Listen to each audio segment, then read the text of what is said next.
দূরের এক বনে টুনি তার সৎ মা আর সৎ বোন টিনার সাথে বাস করত। মা মা ও মা, আমার না গরম গরম আলুর পোস্ত খেতে খুব ইচ্ছে করছে। ওই টুনিকে এক্ষুনি আমাকে আলুর পোস্ত বানিয়ে দিতে বলো না মা। হ্যাঁ রে মা, বলছি দাঁড়া।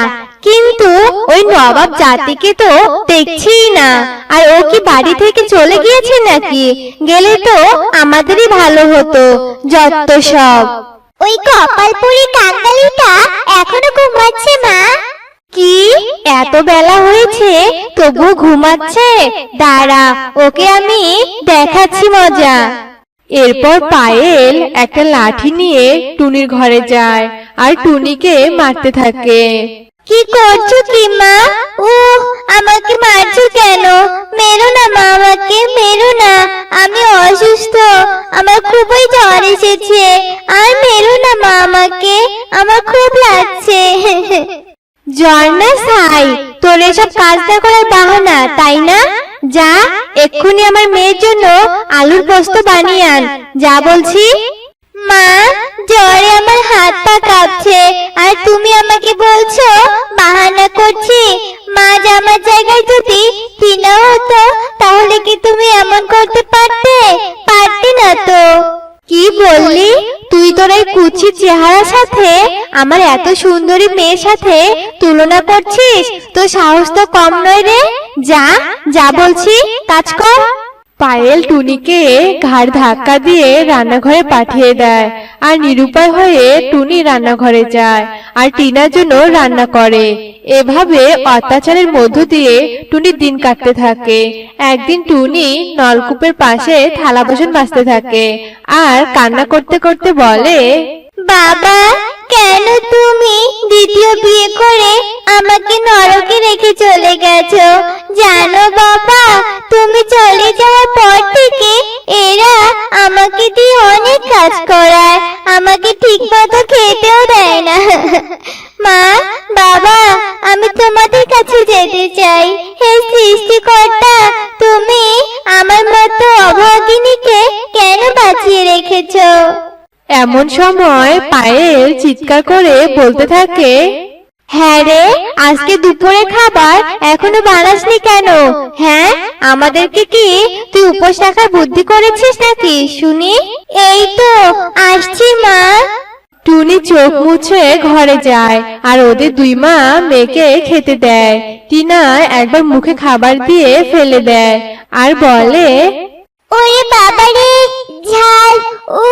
কি ঝাল হয়েছে মা! আমার যে খুব ঝাল লেগেছে। এই নে মা, তুই পানি খা। শয়তান টুনি, তোর এত বড় সাহস! আজকে তোকে আমি এ বাড়ি থেকে তাড়িয়েই ছাড়বো।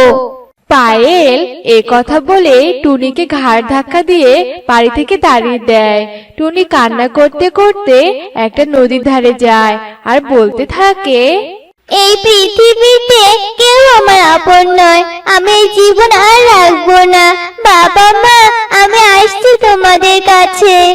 টুনি নদীতে ঝাঁপ দেয় আত্মহত্যা করার জন্য, কিন্তু টুনি মৃত্যুবরণ করার পরিবর্তে একটা নৌকায় করে নদীর উপরে ভেসে ওঠে। টুনির মাথায় বেশ লম্বা চুল ঝুলতে থাকে। টুনির মৃত্যুর পরিবর্তে বেঁচে উপরে উঠে আসায় বেশ অবাক হয়ে যায় আর বলতে থাকে, এ কি?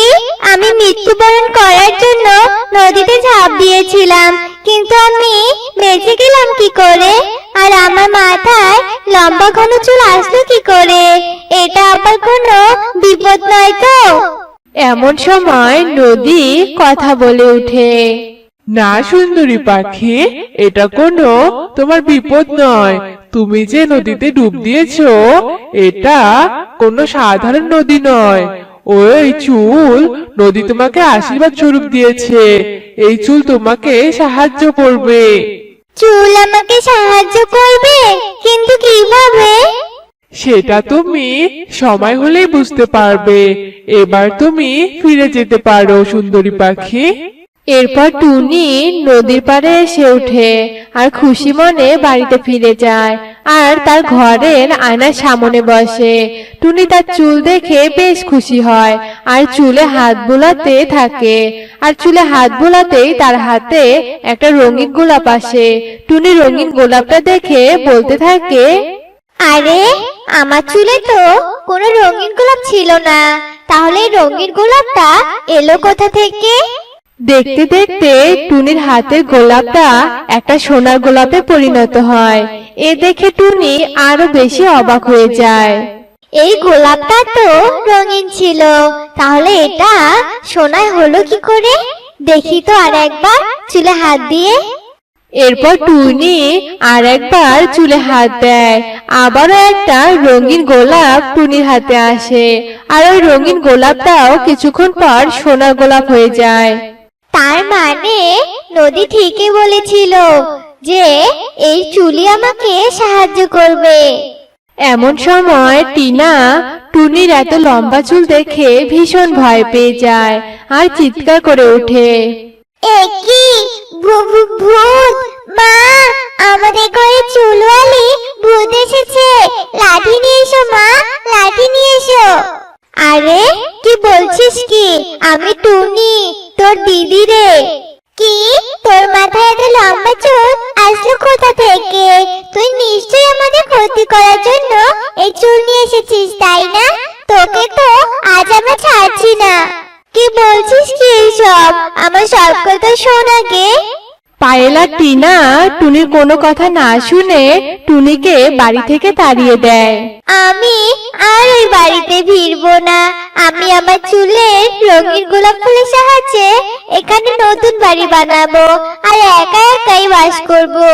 যেই ভাবা সেই কাজ।